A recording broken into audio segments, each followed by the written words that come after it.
Hi, welcome to ராஜா வீட்டு kitchen. நம்ம இன்றைக்கி பச்சரிசி மாவு புட்டு செய்ய போகிறோம். வாங்க எப்படி செய்யலான்னு பார்க்கலாம். இந்த ரெசிபி உங்களுக்கு பிடிச்சிருந்துச்சின்னா நம்ம ராஜா வீட்டு கிச்சன் சேனலை சப்ஸ்கிரைப் பண்ணுங்கள். வாங்க வீடியோக்குள்ளே போகலாம்.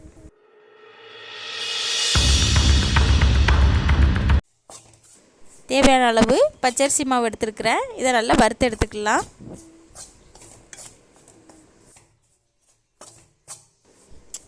நமக்கு மாவு ரெடி ஆயிடுச்சு. நம்ம இதை ஒரு பாத்திரத்துக்கு மாற்றிடலாம். நம்ம மாவுக்கு தேவையான சால்ட்டு சேர்த்துக்கலாம். ஒரு அரை டீஸ்பூன் சால்ட்டு சேர்த்து நல்லா கலந்துக்கலாம்.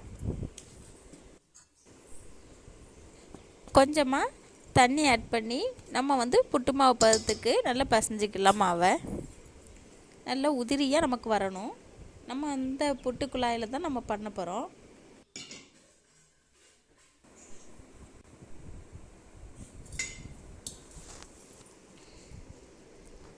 இந்த மாதிரி கொஞ்சமாக தண்ணி சேர்த்து நல்லா இந்த மாதிரி கலந்து விட்டுடலாம்.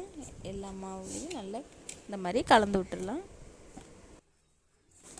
நம்ம மாவை கையில் பிடிச்சோம்னா கொலக்கட்டை மாதிரி வரணும். நம்ம உறுத்து விட்டோம்னா அப்படி உதிரியாக வரணும். அதான் நமக்கு சரியான பதம்.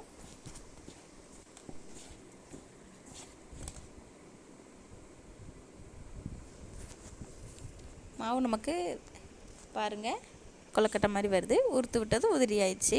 இதான் நமக்கு சரியான பதம்.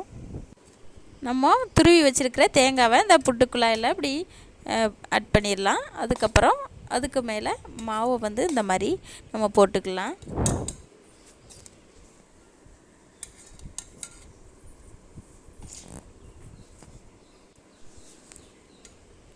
கொஞ்சம் தேங்காய் ஆட் பண்ணிக்கலாம்.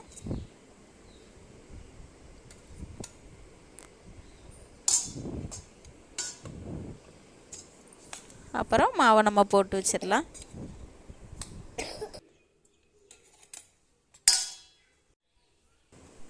நம்ம இப்போ தேங்காய் ஆட் பண்ணிடலாம்.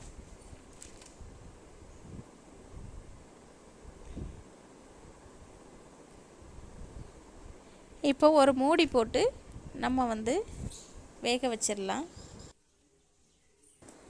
நம்ம ஸ்டவ் ஆன் பண்ணி பாத்திரத்தில் தண்ணி வச்சுருக்குறோம். தண்ணி இப்போ நல்லா சூடாயிருச்சு. இப்போது நம்ம அந்த புட்டுக்குள்ளாவை அதில் மாட்டி வச்சிடலாம்.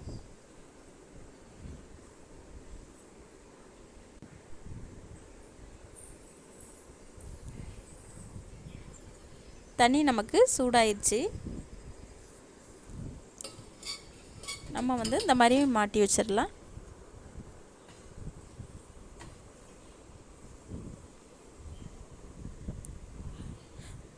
நமக்கு ஒரு 6-7 நிமிஷத்தில் ரெடி ஆயிரும்.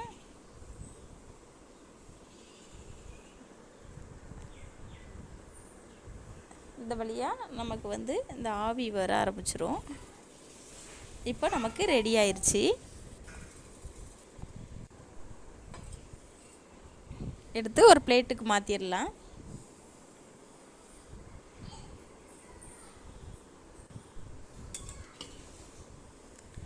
அந்த புட்டு மேக்கருக்குள்ளே அந்த கம்பி இல்லாததுனால எனக்கு கொஞ்சம் அந்த புட்டு சரியாக அந்த ஒரு இதில் வரலை. கொஞ்சம் உடஞ்சிருச்சு.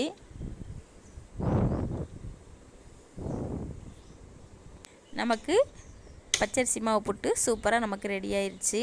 நீங்களும் இந்த மாதிரி செஞ்சு சாப்பிட்டு பார்த்து எனக்கு கமெண்ட் பண்ணுங்கள். உங்களுக்கு இந்த ரெசிபி பிடிச்சிருந்துச்சுன்னா நம்ம ராஜா வீட்டு கிச்சன் சேனலை சப்ஸ்கிரைப் பண்ணுங்கள், லைக் பண்ணுங்கள். புட்டு கடலைக்கறியோட புட்டு சேர்த்து சாப்பிட்றப்போ நல்ல டேஸ்டியாக இருக்கும். நீங்களும் இந்த மாதிரி செஞ்சு சாப்பிட்டு பார்த்து எனக்கு கமெண்ட் பண்ணுங்கள். நன்றி, வணக்கம்.